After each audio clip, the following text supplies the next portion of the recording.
share some of Crete history with us tonight. We've all certainly been looking forward to coming tonight. Jerry teaches American Indian Studies at Governor State University, and he's also a cultural diversity manager at South Suburban College. So we really feel honored to have you as a resident and knowing all this information about our town. It's our pleasure. Jerry Lewis. We'll see how you all feel after. There will be a test, I hope. This is one of my names, right here. It's broken down into parts, word parts. Parts. Before we break that down, you need to know that these are, for the most part, religious artifacts in the Milwaukee Public Museum. And some of them have been dug up recently. Some others just like these have been dug up in Michigan and Pennsylvania. And the latest dating techniques have been used to determine that they're about 16,000 years old. Well, that means that that particular religion, according to the white experts, is 3 times approximately older than Judaism, 8 times older than Christianity, and much more than that in terms of Islam. And at this point, I need to tell you, I'm not a Christian. I'm not a Jew. And I'm not a Muslim. I'm an Indian. And I follow the day we live. And that's some of the articles used in that particular religion. And they correspond roughly to artifacts that are used in Judaism, Christianity, and Islam. Now, having said that, as I said, one of my names is Mishumakak in Potawatomi. This is the same name in Chippewa, or as we say, Chippewa. Okay? Niswamangapa. Okay? Now, Niswa is 3. Okay? That's the number 3, the word name for it. This is the plural form, which can be done with the G or K, but it's a hard sound at the end. Okay? The soft sound at the end is the diminutive. Okay? So, and this one here, sometimes my family says that I was aptly named. But that's when they shift to the white side of the family. Okay? Because in the Indian world, this particular clan is a very important clan. Now, if you noticed, I did certain things as you were walking in, but I stayed on the outside. And that's a clan responsibility, is to stay on the outside and make sure that everything goes okay. So I don't live in town by y'all. But I've seen you, and you've seen me for the last 10 years. And you didn't know who I was. But I've seen all of you, and I probably observed you much more closely than you did me. And at this point, I'll tell you a little story about my wife and I, and my family. My wife and I were married for 10 years. And she went to a sociology class, and she came home. And she said, "It was a great class tonight." She said, "But I realized something." And I said, "Oh," I said, "What's that?" She was very excited. She said, "We don't have a mixed marriage." I said, "That's right. No, we never did." I said, "But I can tell you why you thought we had a mixed marriage." And she said, "Why?" I said, "You thought I was white." And she said, "That's right. So I'm not Christian, I'm not Jewish, I'm not Islamic, and I'm not white."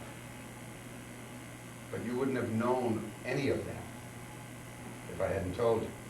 Now, the papers I gave you,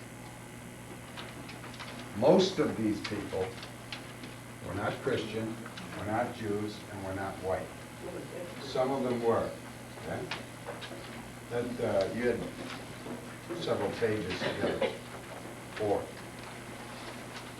I've got some circled. Chichibinkwe, for example, that's Alexander Robinson. That's who Alexander Robinson Woods are named after. He was back and forth down Hubbard's Trace, over and over. Where's Hubbard's Trace? Right here. Yeah, right here. Which way is west? Okay. And what, is it a block over there? Yeah. That's Hubbard's Trace. Chichibinkwe was up and down it. Every one of these people was. But you need to know that that's Alexander Robinson. Okay? Wamixiko. Look at that. That says Wamixiko and his mark. She was back and forth on that trail. That's Shabney's wife. She's Potawatomi. You know Shabney as Shabana. Okay? And she was back and forth up and down that thing that came to be called Hubbard's Trace. Okay? Now she's a very large woman. But that's Wamixiko. Okay? And you can find her in the Chicago Historical Society, clearly identified as Wamixiko. And why does it say his mark? It says his mark because women were not recognized as citizens. Women were recognized as chattel, okay, under the law. So you couldn't, as a government, make a treaty with a woman, but the women were the most important people in the Potawatomi Nation, in most Indian nations. Okay? So this lady who lived here, okay, went back and forth from a store there and the store, wait a minute, the store there, that's north, and the store down there. What was the store down there? That was by Bourbonnais, Kankakee.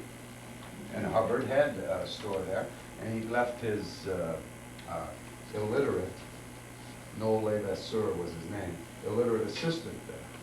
When Noel Levasseur, who was the assistant, was ready to try to buy out the business and take it over and go back and forth down Highway 1 to the other store, okay, which was at Fort Dearborn, or right across the river from it.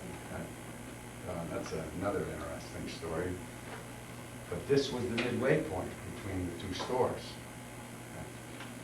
This was the midway point between Chicago and Kankakee, the Kankakee River.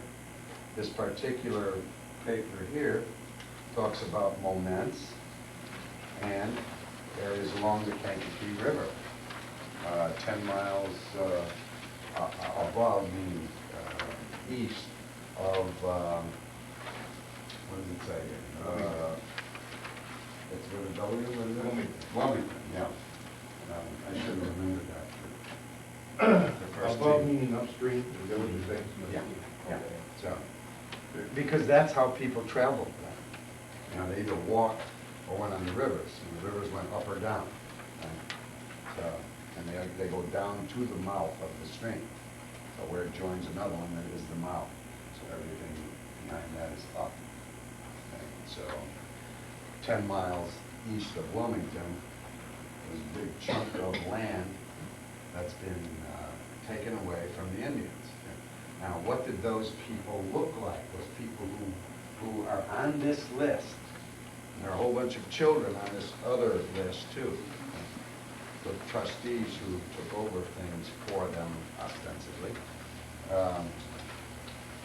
And then there's this other list. Okay?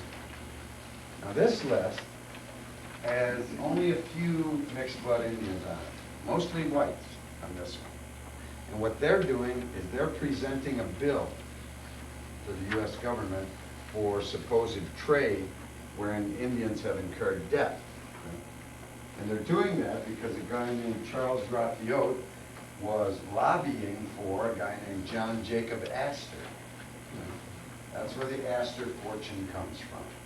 It comes from the American Fur Company, and John Jacob Astor owned it. And the fur fur trading route from one store to the other was from the south to the north. And then from the north, farther north, to Mackinac and then on to Montreal. Okay? Because that was the quickest route. Once the American Fur Company didn't have to deal cooperatively with the Hudson Bay Company, then it still went that way, but this time it went to New York, to Buffalo, and from Buffalo overseas. So you got John Jacob Astor, you know, the famous New York person, involved in this area. Right?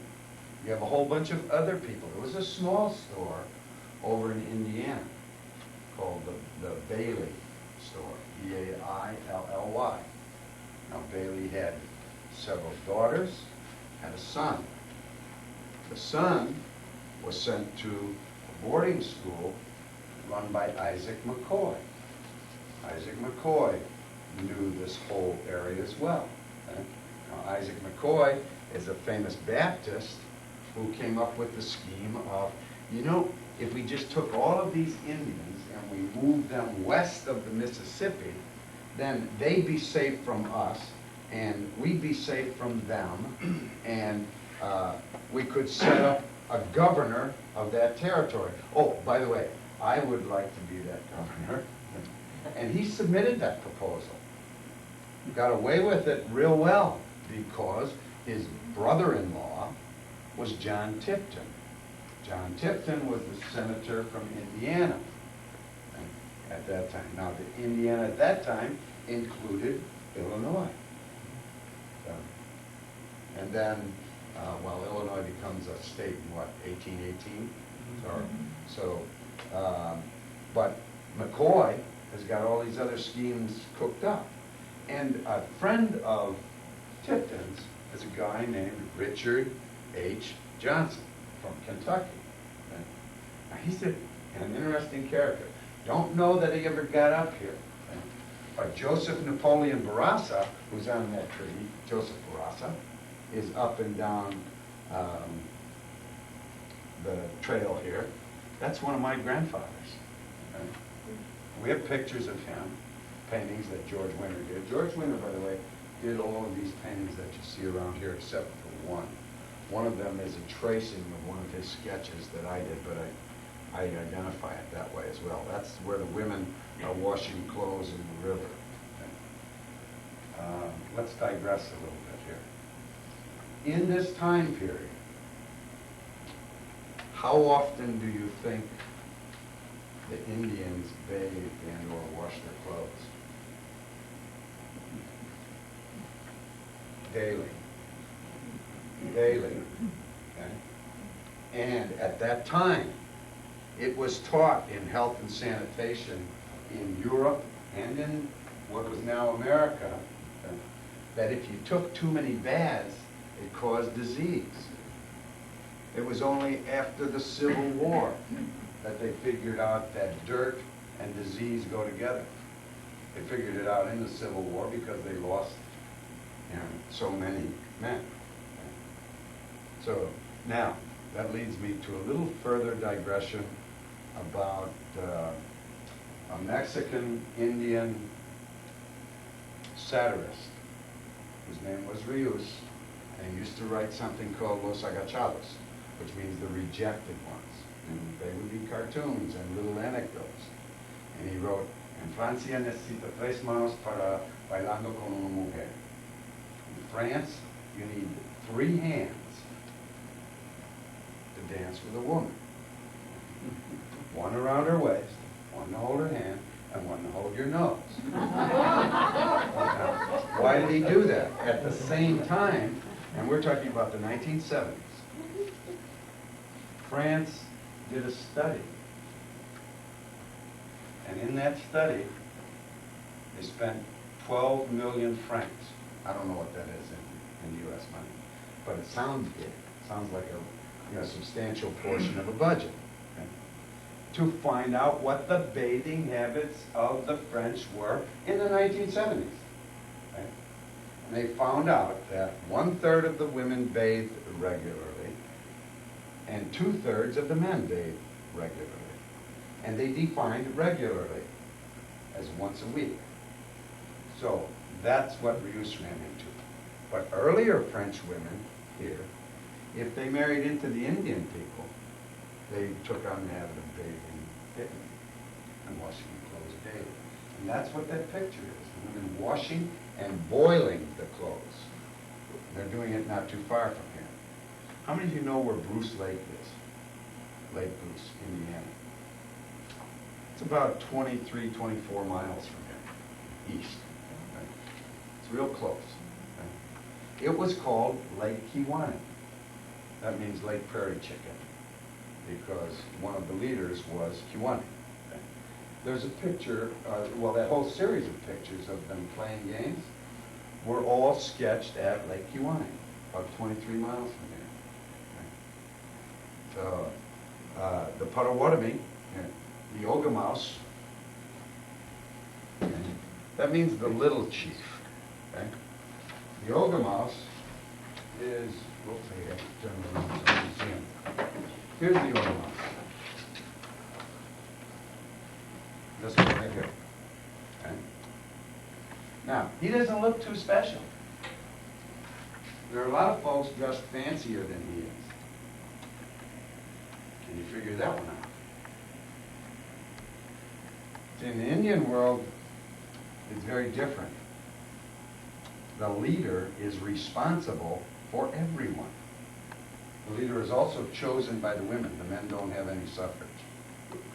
We do this exercise in my course over at Governor State, all three of my courses. I take away male suffrage, and only the females can vote, and the females run the society as a matrilineal, matriarchal, matrilocal society. Well, it's a good way to live, okay, if everybody lives that way. And what comes along with the right to suffrage? Only the males can hold the leadership positions in the society, like, you know, the Ogamas or the Ogama or the Ogama or whichever they are, spiritual leader, war leader, etc. The women choose all of them. So then, what do the women have to do? They have to choose responsible people. And the women over the last 25 years that I do this exercise with say, you know, we do that anyway, we just don't tell them. and we do it this way. We sit around and we say, so-and-so is doing such and such. And you know, it'd probably be a better idea if he was doing blah, blah, blah, blah, blah. So I'm getting nods here from the women. The men are saying, what?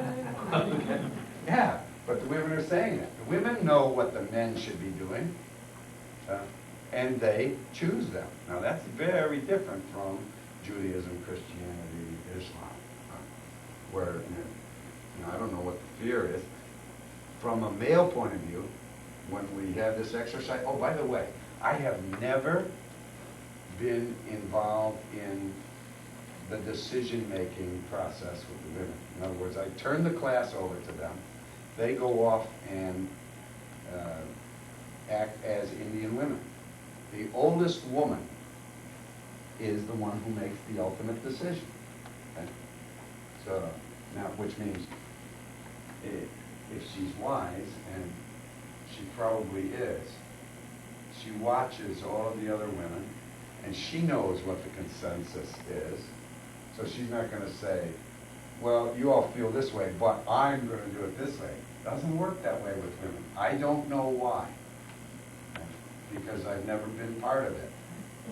What my job is when I turn the class over to the women is to go listen to the men's trepidation, fears, and what are they going to do to me now kind of thing.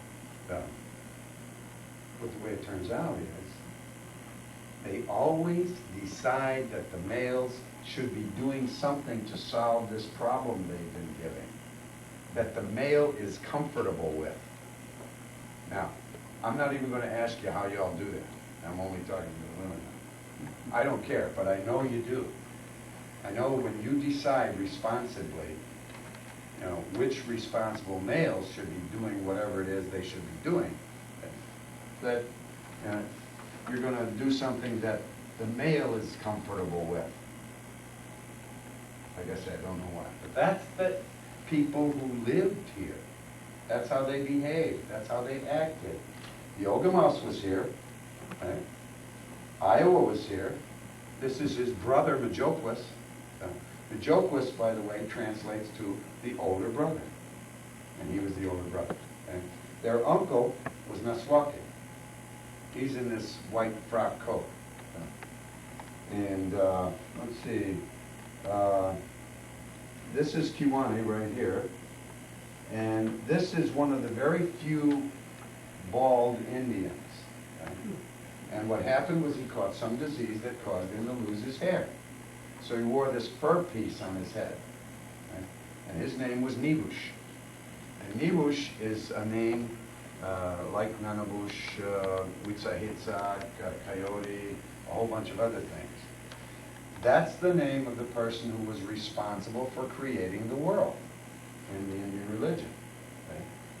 So it's you know, the later religions, the younger religions, say that, for example, God created man in 6 days, on the seventh he rested.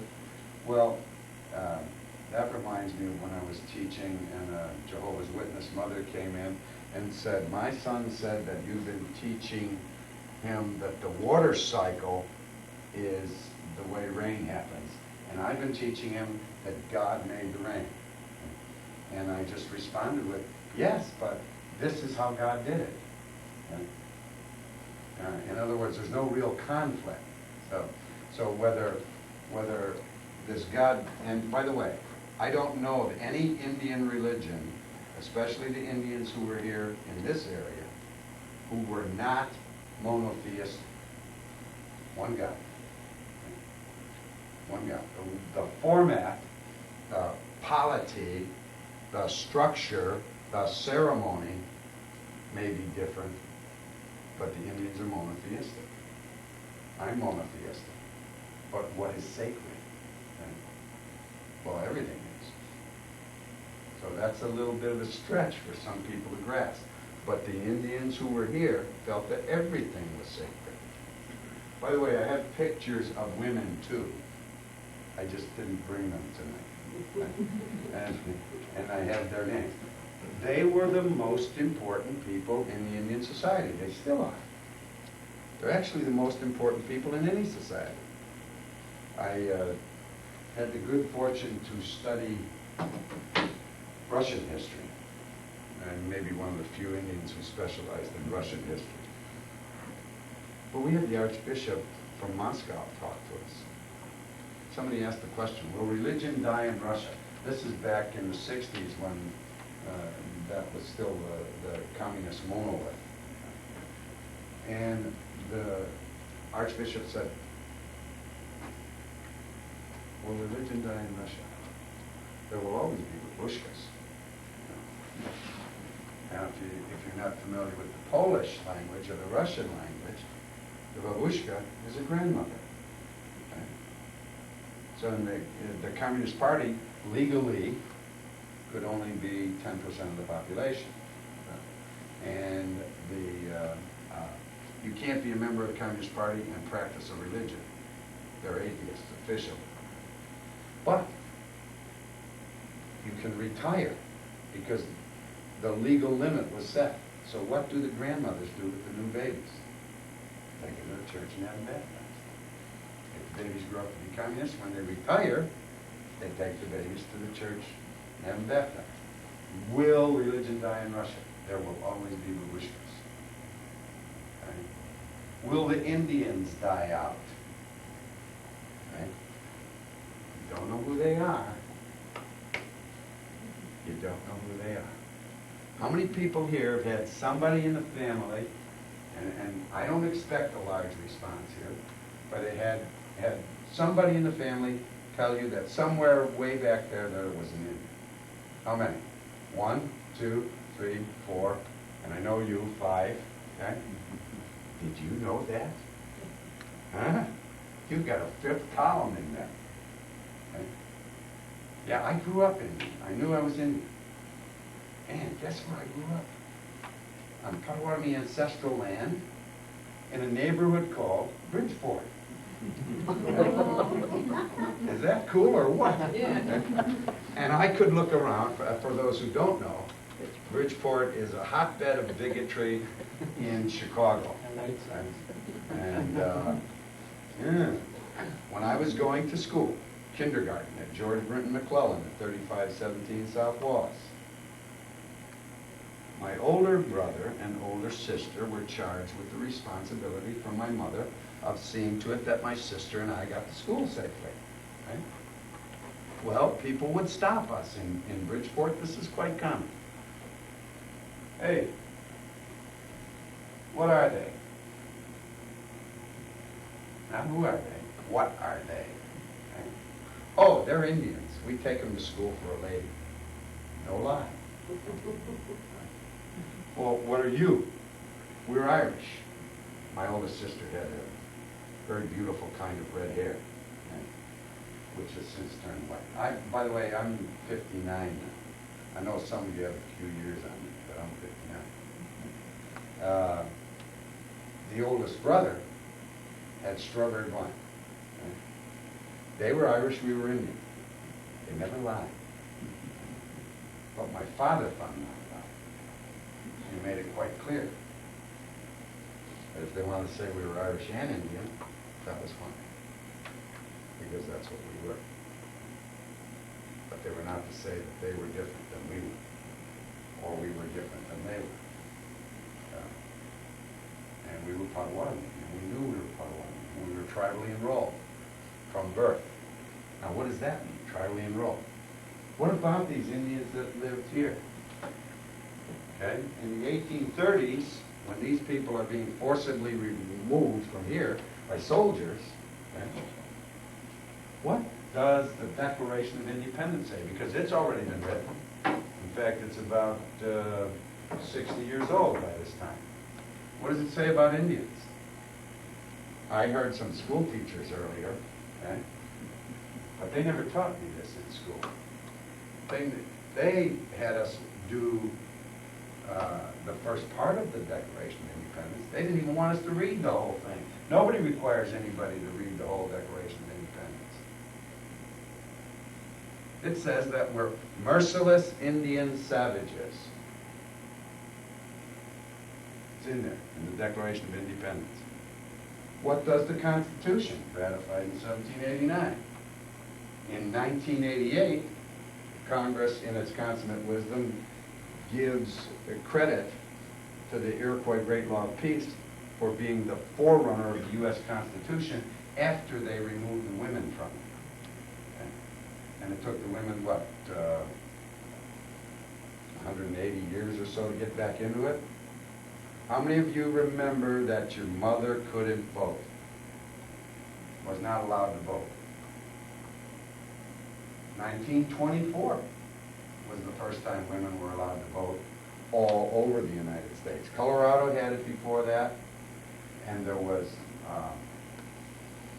in 1868 in Kansas, there was a problem that caused, and the problem relates to here, to these people, okay? A problem that caused the United States lawmakers to define citizenship for women. You know what happened? The Potawatomi, who had been removed from here, got cheated out of their land by a group that's historically called the Shawnee Wolves in Kansas. Went to the Indian agent and said, look, you agreed to take an oath of fealty, a loyalty oath. You agreed to go into a Kansas court and have them decide whether you were competent or not. You agreed to accept an allotment to land in fee simple, okay? And you agreed to not be Indian anymore. Okay? And you got cheated out of your land. If you don't like it, do what any other citizen would, and sue. So they did, as a class. They sued to be re-recognized as Indians. They sued to get their land back. And the railroad said, no, we're not giving it back. And the other people said, no, we're not giving it back. And the government said, okay, we'll give you some different land down in Oklahoma, in Indian Territory. But from now on, you will be known as the Citizen Band Potawatomi Indians. I'm a direct descendant of those people, as well as some of the other Potawatomis. But I'm a Citizen Band. I've been tribally enrolled as Citizen Band since birth. Joseph Napoleon Barassa was through here.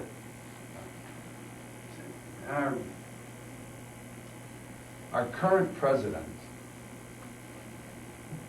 for all that he's done, good or bad, also did this. In 1995, 1996, and 1997, he issued a proclamation in November.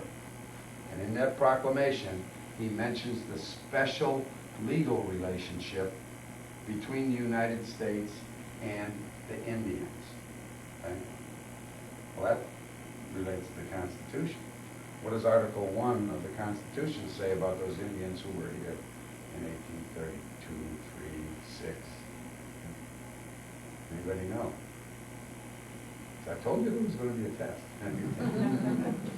The Constitution of the United States says excluding Indians in Article 1. The 14th Amendment guarantees all of your rights. All of your rights under the Constitution. A lot of people mistakenly think it frees the slaves. It doesn't have anything to do with freeing the slaves. It has to do with counting ex-slaves and ex-indentured servants who were de facto slaves as a whole person for purposes of representation. But it also guarantees all of your rights. But what does it say about Indians? The 14th Amendment says, excluding Indians. I don't make any of this up. It's there. As teachers, we've taught children about the Constitution, and they've had to take a Constitution test to get out of elementary school, to get out of high school, and to get out of college. But we don't teach them that it says excluding Indians. But it does. I don't make this up. When you go home, say, that crazy guy said, and look it up. Right? Now, there's one branch of the federal government that was set up, starting with Benjamin Franklin and a few others, to deal with Indians. According to the Constitution, is that the legislative, the judicial, or the executive? Right? How many say executive? How many say legislative? Oh, are you cautious? How many say judicial? Right? And how many don't know? Congress shall have the power to treat with Indians. So if the Congress recognizes an Indian nation, which they've done repeatedly, and somebody vetoes it, a president vetoes it, it's an illegal veto according to the Constitution. Strange, isn't it? Okay? I'm a tribally enrolled Indian. I'm a Potawatomi. My grandfather came through Crete. I said, my grandfather. Well, he's not that old. We have a different way of defining grandfather. Once you're a grandparent, you're a grandparent. No great, great, great, great, great, great, great, great, great. That begins to lack sensibility. Right? So once you're a grandparent, you're a grandparent. One of my grandfathers was Joseph Napoleon Barassa. And if you think Bill Clinton, who is our only part Indian president so far, if you think that he's been bad and naughty, Richard Johnson, who's mentioned in the treaty that I gave you, and getting a bunch of money to run the Choctaw Academy in Kentucky, which had a bunch of Potawatomi students, including Joseph Napoleon Barassa, who played the bass violin in the symphony orchestra, which was the only symphony orchestra west of Philadelphia in the 1830s. Also, this guy played in that same orchestra. Okay? But Richard Johnson inherited some slaves, including the woman that he had 2 daughters by. He went to Washington in the 1830s with this slave woman and went around Washington with her as his wife. Okay? He left the 2 daughters at home. And at home was the Choctaw Academy. And his 2 daughters had kind of a scam going. And I just came back from Kentucky. And Monica Lewinsky was an angel compared to his 2 daughters. Right? And Joseph Napoleon Bourassa got chewed out by Thomas Henderson. And Thomas Henderson got chewed out by Richard Johnson, along with Peter Pitchlynn from the Choctaws, because Peter Pitchlynn and Joseph Napoleon Bourassa were kind of in charge of the school, while Thomas Henderson went and took care of his family, and Richard Johnson's daughters ran amok and charged money for it. Hey, I mean, we're talking about a time when nobody even thought of Crete yet, okay? And all of this stuff was going on around here. Well, it was actually taking place down in Kentucky, but Bourassa came from this way down to the school. Also, when the Potawatomi were removed from Illinois in 1833, beginning in 1833, with the Treaty of Chicago, Sunday is the anniversary, the 165th anniversary, September 27th, 1933. That's the treaty you have there. I lost my point there. But what I was talking about was Potawatomi here and Bourassa being here. But after that treaty, they began to take the Potawatomi west, and Joseph Napoleon Bourassa then went east. And he went into the center of Potawatomi territory. Okay? Now, they never were able to remove all of the Potawatomi, just like they weren't able to remove all of the Cherokee. That's why you had such a strong eastern band and western band, and then a whole bunch of other bands in between. The Pokagon band in Michigan, which just got re-recognized federally. What's that about? Re-recognized by the federal government. Right? Indian nations are sovereign according to every Supreme Court decision. What that means is we've already been balkanized. There are a whole bunch of Indian nations here. Right now, the Indian nations are getting stronger. Heaven forbid. Right? How many of you have been to a casino? Casino. Huh? Some of you have? I know some of you don't gamble, but... Okay. How many of you have been to an Indian casino? Okay. Do they win more at the Indian casinos than they do at the non? You know why Indians go to casinos? To work. Yeah, they go there to work.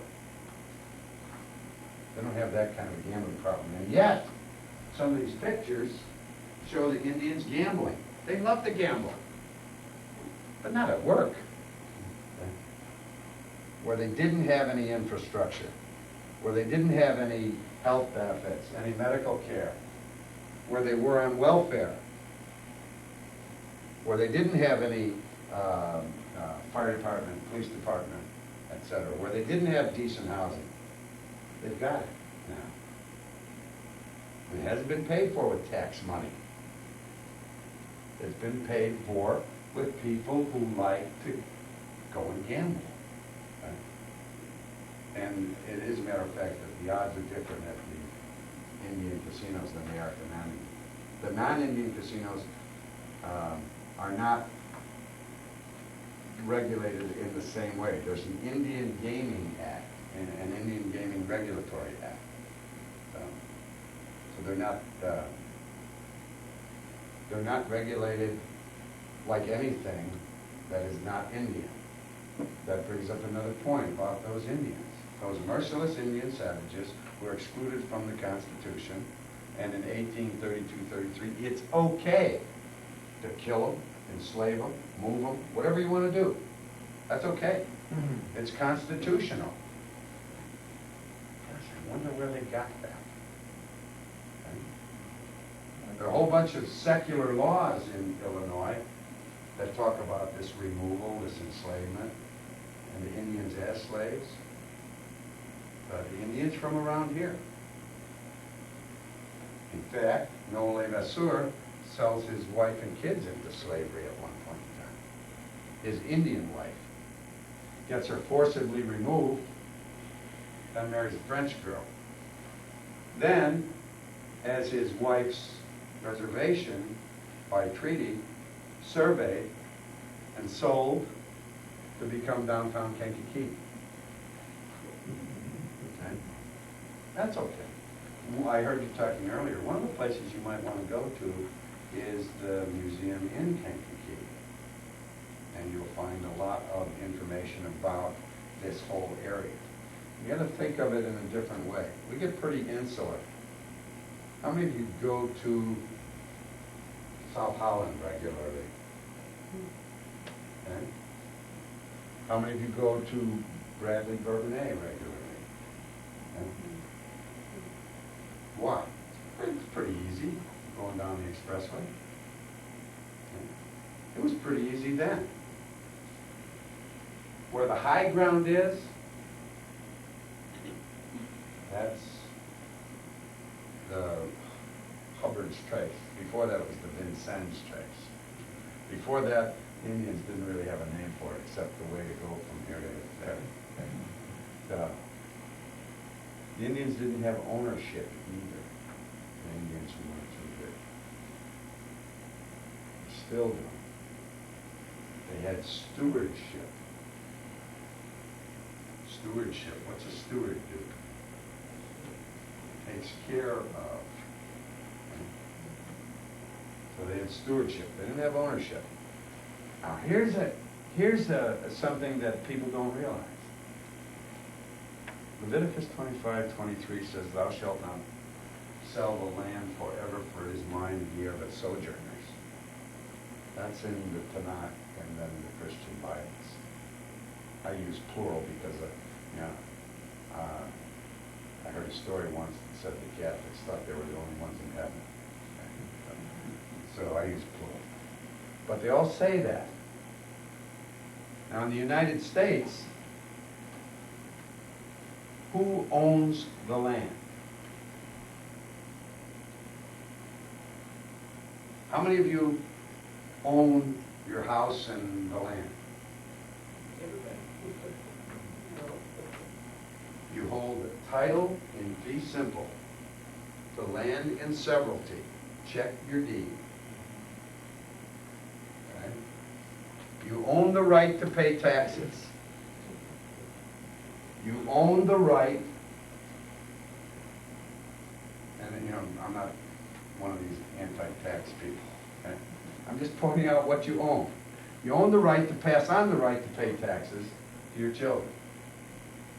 Your land, your house can be destroyed for a number of reasons, but your land can only be taken away from you if you're justly compensated.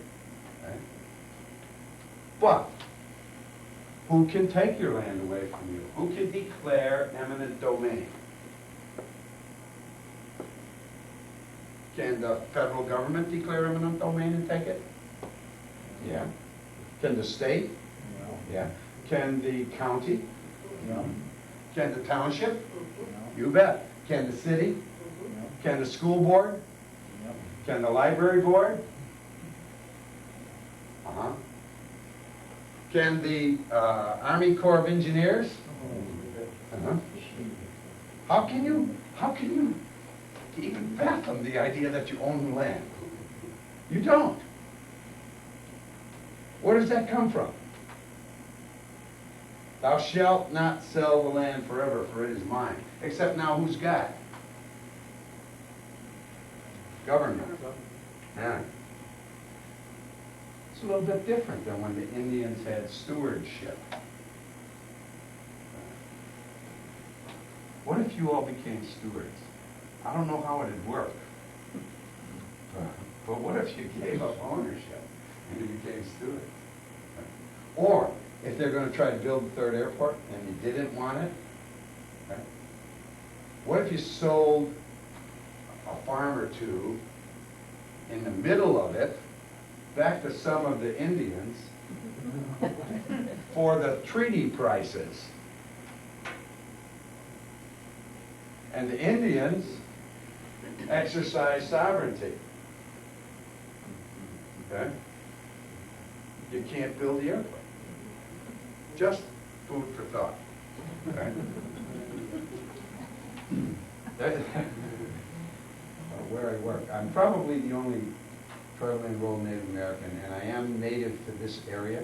The Potawatomi have lived in this area, and I'm tribally enrolled, therefore Potawatomi, but I'm also part Potawatomi by blood, part Kickapoo, part Miami, and part white. And I love my whole family. If you trace your ancestry back 20 generations, only 20 generations, you'll be personally and genetically linked to over 500,000 people. You don't believe me? Figure it out. It's that old story about what would you rather be paid, $1 million a year, or a penny a day, penny the first day, double it each day for 365 days. And when you do that mathematically, it's much more than $1 million a year. Okay? So you do the same thing with your ancestry, and then ask yourself the question, if I'm related to over 500,000 people, they better all be Dutch, or they better all be German, or they better all be whatever. Okay? But they're not. Okay? Because if you start going back that far, you're only going to get to Columbus.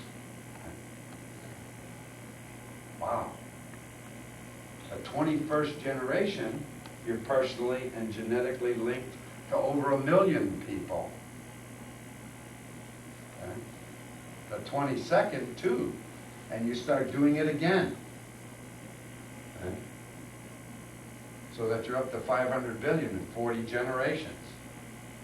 Now go back to these other books and start seeing who begat whom. And see who you can cut off. The Indians who were here thought about all these things. In fact, when a kid disappeared or a person disappeared, the rest of the family was grown up with that. For years and years, I've taught about Indian people and some of the things they do and think, and some of the differences between the mythology that has been written about them and what really took place. I'm beginning to hear myself from 20 or 30 years ago.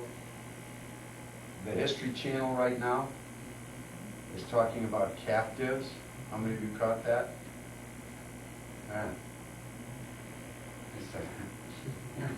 An old Indian woman. Okay? She wasn't born Indian, but she was raised Indian. Old Indian woman's talking to a guy who's going to record everything. And after he records it, he changes a bunch of stuff. So it wasn't what she said at all. But she went with the Indians at 6 and never left them, and he interviews her at 85. But he doesn't put down what she says. He puts down the stuff to make sure that it's clear in your mind that these are merciless Indian savages, according to the Declaration of Independence. These are people worthy of being excluded. These are people who, when the priests come to them, because they were first. Isaac McCoy comes much later.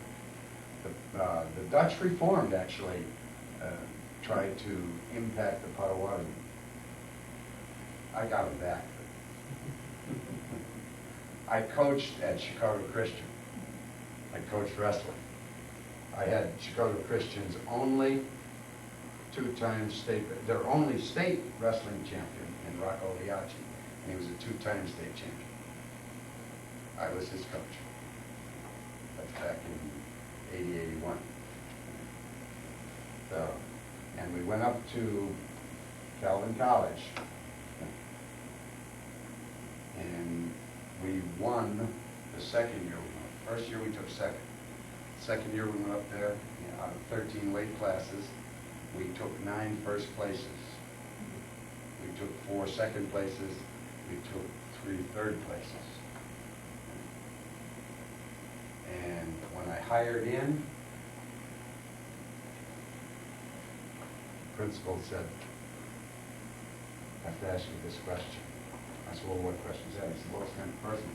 I said, ask away. I said, you're the one with the job. I'm the one applying. And he said, well, it's just that the people pay a lot of money for the kids that come to school here. And I said, well, and he said, well, we want to make sure about what they're being taught. I said, look, you were looking for someone to teach and coach wrestling. That's what I came over here for. I'm not certified nor qualified to teach or coach religion. I said, but I would come over here and coach wrestling in spite of what you've done to my people. And they hired me anyway. So I only displayed a little arrogance and tend to it. But we did have a 2-time state champ. And that relates to the people who were here. Okay. One of the more famous citizen band Potawatomi, although he can't be duly enrolled. So he was tribally enrolled with the Sac and Fox Nation, which is a misnomer. Okay. They're the Osaki and the Meskwaki. But when the French were asked by the British, because the British were taking over after the French and Indian War, who are these Indians over here? The French said, oh, those Indians, the Indians and Reynards. Okay. Who's Reynard? Reynard the fox. And the British said, oh, they're foxes. Okay. No, they're Meskwaki, okay, which means the red people. So Sac and Fox is a made-up thing. How did it get made up? Sac and Fox, by the way, are kin to the Potawatomi. Sac and Fox came through here too. They also came through over on Sauk Trail. So the Osaki Indians and the Meskwaki Indians were real close kin, just like the Odawa, the Ojibwa, and the Budewatami, or the Ottawa, Chippewa, and Potawatomi. Okay? You know, we're the 3 fires. Well, the Sac and Fox are the 2 fires for their particular group. So this guy is Sac and Fox, created because the government broke up the Osaki Nation, took Black Hawk, his sons, and their allies, all 20 or 30 of them, took their wives and children away from them, put them in prison. This was Abraham Lincoln's youth. You know, he was out there in that war. He never saw any combat, but he was in that war. So was Stillman. Stillman's Run does not refer to a creek like it does in the east. Stillman's Run is because Stillman and his troops were hunting the Osakis under Black Hawk, and they came out up on 3 of them, and it was 300-400 men. They came up on 3 Osakis, and the Osakis started yelling and riding toward them, and they took off. That's Stillman's Run. 3 Osaki. And it's just that the people believed the propaganda. They believed that they were merciless Indian savages. They believed that they were subhuman. They believed that they were like the Midianites. Okay? Therefore, it was okay to kill them or enslave them and save the virgin females. I don't write this stuff, it's in the books. I do Xerox, pass it out in my class. But yeah, and the Indians watched these people come and they said, that's a good book. And these people, some of them said this, and it came down to us. That's a good book. We can't figure out why those people aren't better. Okay, now we get back to the second Fox person. He's second Fox. He's a direct descendant of Black Hawk on his father's side. He's got a twin brother. His mother is named Charlotte View. Okay? His father is half Irish, half Osaki. His father's name is Hiram Thorpe. Yeah, that's Jim Thorpe. His mother is 3/8 Citizen Band Potawatomi. Charlotte View was 3/8 Citizen Band Potawatomi. His father was 2/8 Osaki. Direct descendant of Black Hawk. He was a great grandson of Black Hawk. He would be about 115 now if he's still alive. Charlotte Wamigo is his cousin. She's about 103. She's still alive. She's a very good friend, and she is in the Citizen Band Potawatomi tribe. Occasionally I go out and I see her, I visit with her, I cook for her. Their people, Wamigo, went through here. Wamigo's on that treaty.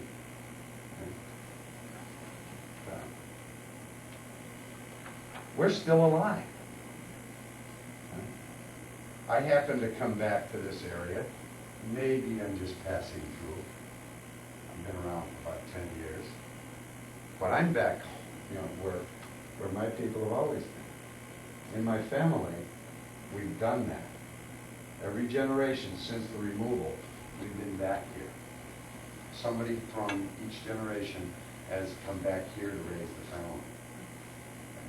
I don't mean in Crete or Crete Township, because thou shalt not sell the land forever. Okay? Those are pretty artificial creations. Okay? I have a hard time telling that I've crossed the township line or even the city limits if I'm not on the road where there's this sign that says I did it. Okay? If I'm walking through the woods, I have a hard time seeing it. I have a hard time figuring out where the border is between the U.S. and Canada if I'm not on the road that goes through the border station. And I have an easier time down along the Mexican border because the Marines usually warn me before they shoot at me. Okay? They didn't warn that little kid down in Texas. Killed him. He wasn't even trying to cross the border. He was just taking care of his family's sheep. He was Indian. Sheep and goats. You remember that? About 3 years ago. 3 Marines in chili suits. Okay. Chili suits are these camouflage type things. I spent 12 years with the United States Marine Corps. Never killed a kid.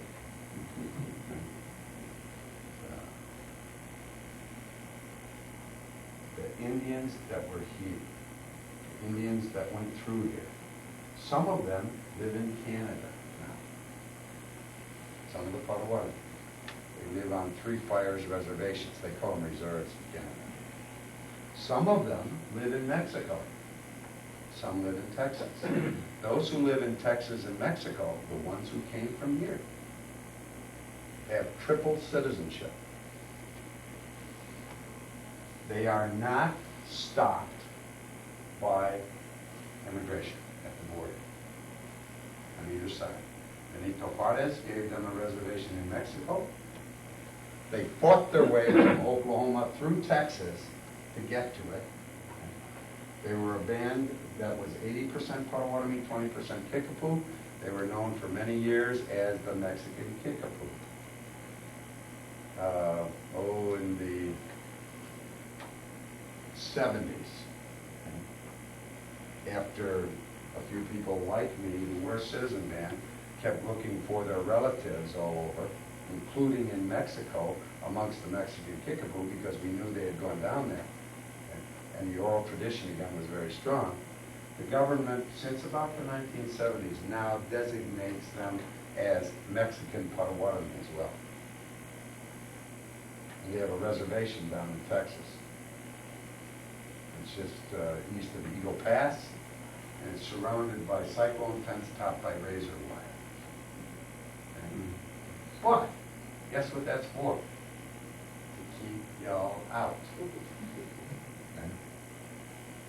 Because they don't want people coming in. They do things differently, they do them the old way.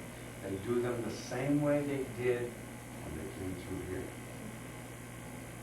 And they follow that religion, they follow those traditions, and they don't want to be bothered.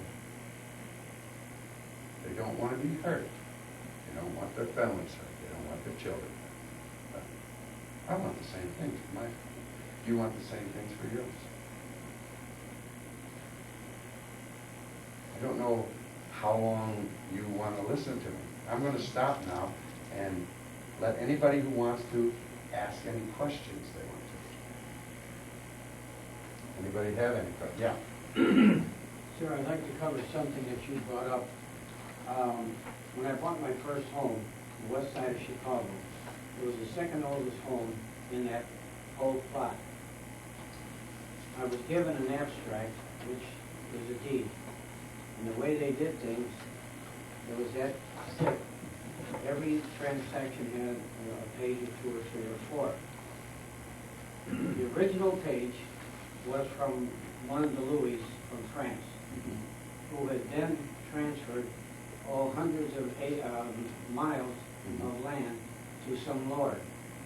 Then it came down to my property to the abstract here. The original and each preceding page after that had a covenant. This property shall not be transferred to a Jew, an Oriental, and an Indian.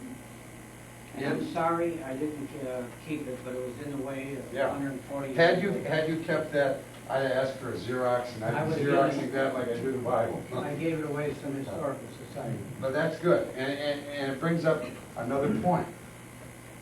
Who in the world gave the King of France that power? And when France lost the French and Indian War, who in the world gave that power to the English? And the English admitted, we don't have that power. The English said, the English king said, I want a line drawn on the map along the crest line of the Appalachians. And then I'm going to issue a proclamation that no white man shall cross that line lest he suffer the anger of the king. Okay? That's the proclamation of 1763. I'm paraphrasing, but that's what it is. So that means Daniel Boone was a lawbreaker. James Herod, Washington, who went west as a surveyor, okay? Jefferson, who went west as a surveyor, who gave them the power? It came out of, as Mao Zedong said, the power that they're talking about came out of the barrel of a gun. Okay? And they were talking about ownership being vested in some king way over there. And they made treaties. Yeah. Well, there's another piece of Crete history floating around that is about 40 years or so after the town started. In the 1860s, there is in this area somewhere, I've only heard about it, haven't seen it, about plans for a house. This is the late 1860s. That still has an area designated as slave quarters. And Illinois was never a slave state, but that house was being built and designed with slave quarters.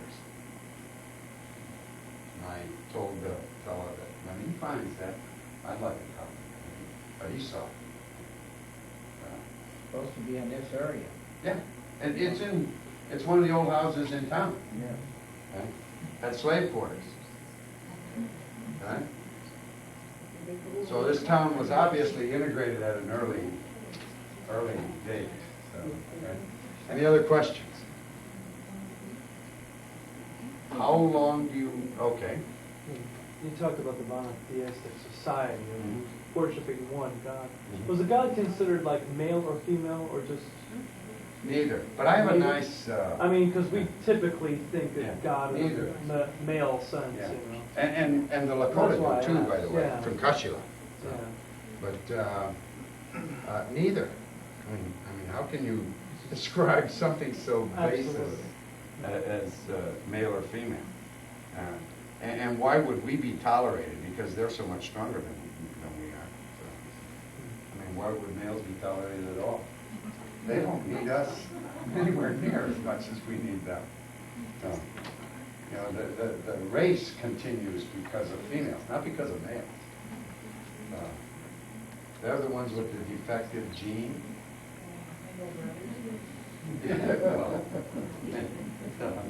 Yeah. So, yeah, monotheism, one God. Okay? But how can you ascribe, how can you ascribe a sex? Because it isn't gender. That only refers to grammar. And we should stop using that way. I'm not that much of a purist, but it causes confusion. So, is God a male? Is God a female? Well, Christians say God is a male. Jews say God is a male. But at one point in time, there were a lot of female priests, Catholic priests.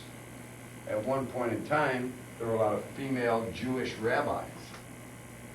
At one point in time, the Jewish woman was much more important. And it's only been very recent that in that religion, they're saying it doesn't really, and not everybody's saying it. The Orthodox certainly aren't. And neither are the Hasidic Jews saying that. They're not saying that if a